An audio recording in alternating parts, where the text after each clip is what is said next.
मजलूमों के कत्लेआम को बंद करो, बंद करो। मजलूमों का कत्लेआम बंद करो, बंद करो। नमस्कार, नवभारत टाइम्स में आपका स्वागत है। आपके साथ मैं हूं विनीत त्रिपाठी।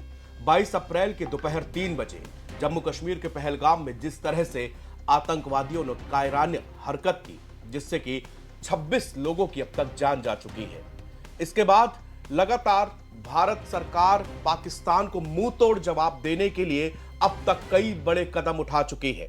पूरे देश में हमले का बदला लेने की मांग चल रही है। लोग एक सुर में पाकिस्तान को नेस्तनाबूद कर देने की मांग कर रहे हैं। लेकिन इसी बीच में आपको 22 अप्रैल से लेकर अब तक के 10 बड़े अपडेट यहां पर बता देता हूं कि जिस दिन हमला हुआ है पहलगाम में, सैलानियों को निशाना बनाया गया, वो दिन था 22 अप्रैल का। उसके बाद से और उसी दिन प्रधानमंत्री नरेंद्र मोदी अपने सऊदी दौरे पर गए थे।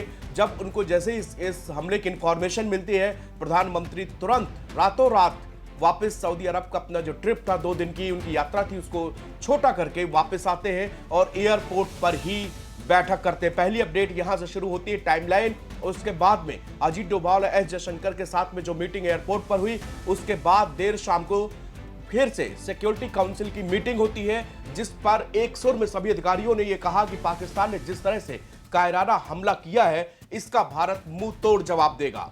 इसके बाद मैं आपको बता दूं कि भारत ने बड़ा फैसला लेते हुए जो भी पाकिस्तान के नागरिक हिंदुस्तान में है, वो वीजा तुरंत कैंसिल किए गए और उनसे कहा गया कि आपको तुरंत यहां से देश छोड़ना होगा। यानी कि पाकिस्तानी नागरिक जो कि हिंदुस्तान में है, वो किसी भी तरह के वीजा से यहां पर रुके हुए हैं, उनको तत्काल जो है पाकिस्तान भेजने का ऑर्डर जारी कर दिया गया है। इसके अलावा तीसरी बड़ी अपडेट मैं आपको यह बता दूं, सिंधु जल समझौता 1960 सिंधु जल समझौते को तोड़ दिया गया है। यानी कि भारत ने साफ कह दिया कि ये सिंधु जल समझौता अब जो है मान्य नहीं होगा।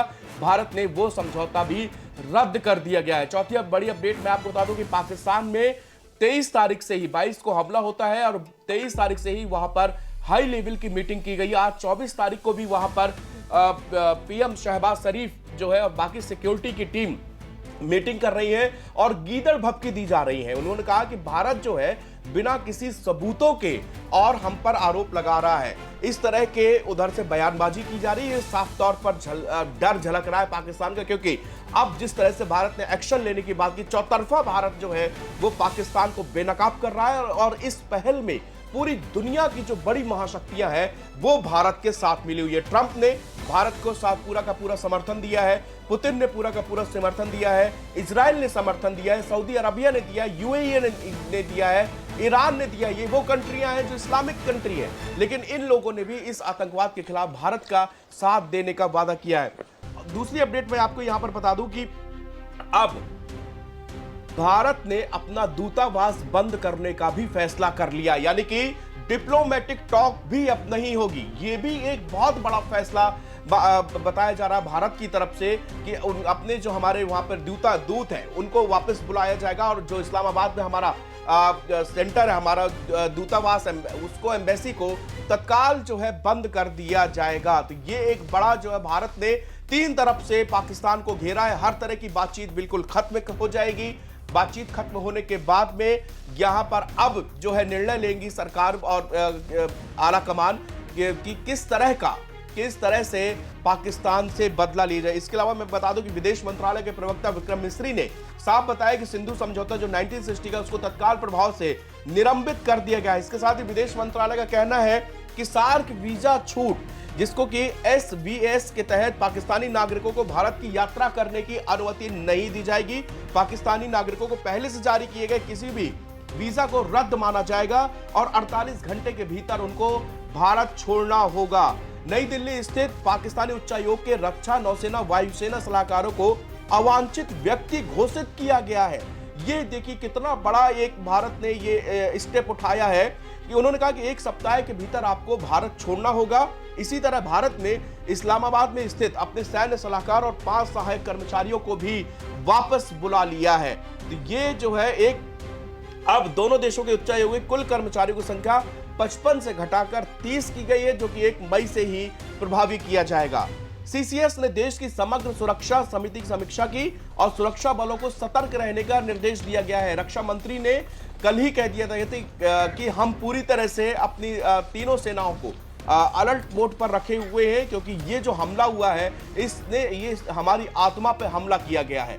इसने पूरे देश को झकझोर दिया है। और जिस तरह से न्यूली कपल जिनकी शादी अभी 10 दिन 15 दिन 20 दिन या महीने 2 महीने पहले हुई थी, वो लोग पहलगाम गए और पत्नी और बच्चों के सामने जो है उनके पिता या पति को मार दिया गया, बेरहमी से मार दिया गया और कहा गया कि जाके मोदी से बता देना। ये मैसेज देना था उन कायरों का, उन बुज़दिलों का जिनके पास में हाथों में बंदूकें थी लेकिन उनका कलेजा बहुत छोटा था, कि उन्होंने निहत्थे लोगों को गोली मार दी। और मैं बात किसकी कर रहा हूं, इनका कोई ईमान धर्म नहीं होता। इन्होंने धर्म पूछा और गोली मारी, धर्म पूछा गोली मारी। कई लोगों के पैंट भी वहां पर उतरवाए गए, चेक किए गए।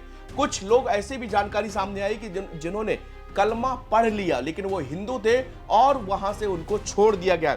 अगली अपडेट मैं बता दूं कि केंद्र सरकार ने 24 अप्रैल को सर्वदलीय यानी कि आज सर्वदलीय बैठक बुलाने का फैसला किया है। यह बैठक रक्षा मंत्री राजनाथ सिंह की अध्यक्षता में होनी जा रही है। यानी कि इस सर्वदलीय बैठक में सरकार जो ब्रीफ करेगी बाकी अपोजिशंस के लीडर को और बाकी दूसरे पार्टी के नेताओं को, ये आश्वस्त करेंगी, उनसे जानकारी लेंगे और उनसे मिलके कि हम इस समय राजनीति को परे छोड़ के जब देश पूरा एकजुट होके हम किस तरह से इस कायराना हमले का माकूल जवाब दे, इसके लिए आज सर्वदलीय बैठक करेगी जिसकी अध्यक्षता जो है वो राजनाथ सिंह करने जा रहे हैं।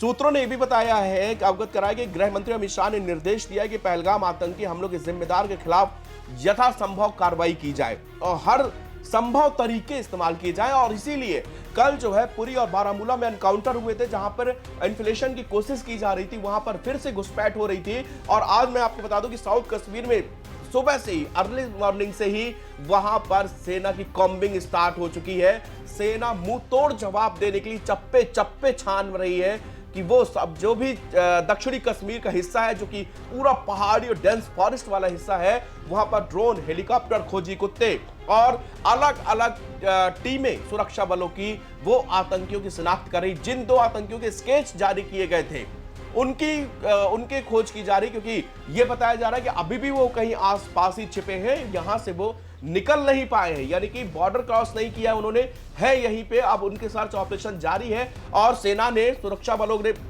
Jammu Kashmir police, CRPF joint operation कर रहे हैं मिलके, ताकि उन दरिंदों को, उन कायरों को पकड़ा जाए जिन्होंने निहत्थों पर गोलियां चलाई है। इसके अलावा बता दो कि मनोज सिन्हा जो कि उपराज्यपाल है जम्मू कश्मीर के, उन्होंने बुधवार की देर रात सुरक्षा बैठक की थी। इस बैठक का जो उद्देश्य था वो ये था, पहलगाम आतंकी हमले के जिम्मेदार आतंकियों को किस तरह से हम न्याय के कटघरे में लाने के लिए, और जो गृह मंत्री अमित शाह श्रीनगर पहुंचे थे, उन्होंने जो भी गाइडलाइन, दिशा निर्देश वहां पे उपराज्यपाल को दिए थे, उसको वो लागू करने के लिए वहां पर उन्होंने देर रात मीटिंग बुलाई थी। यानी मीटिंग चारों तरफ चल रही है, देश जो है एकजुट है, 140 करोड़ हिंदुस्तान वासी एकजुट है और सभी एक सुर में कह रहे हैं कि इन कायर आतंकियों को मुंह तोड़ जवाब देना है। और इसके लिए हम सब, पूरा देश अपनी सरकार के साथ खड़ा है, उन मृतक परिवारों के साथ में खड़ा है, हमारी संवेदनाएं उन लोगों के साथ हैं जिन्होंने अपनों को खो दिया है।